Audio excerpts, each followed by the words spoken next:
Nii, tere! Mina siis tellisin Temust endale palju kiidetud ja sellise mugava väikse toidujäätmekonteineri.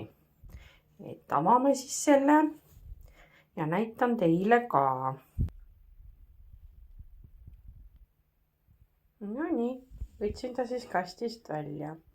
Tal on siukene, ta on siis 4 liitrit ja sangaga. On ka kohe siis niimoodi hea välja viia.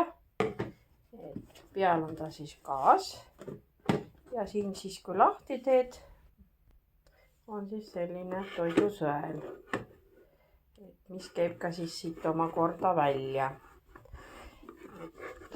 toitu välja viia või tühjaks valada tähendab. Selline väga hea. Panete endale kraanikausi juurde ja kapi peale kuskile.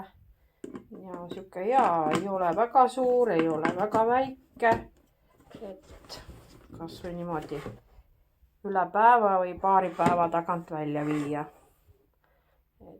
Selline toode. Kui soovite siis ka tellida endale sellise konteineri, ja siis bios leiate minu lingi, seal on siis lingid nende kohta, minu toodete, mis ma siis oma köögis kasutan ja mis on ka kvaliteetsed ja mis on ka nagu palju hinnatud. Aga siis soovin ka teile head tellimist ja kasutamist ja järgmise videoni.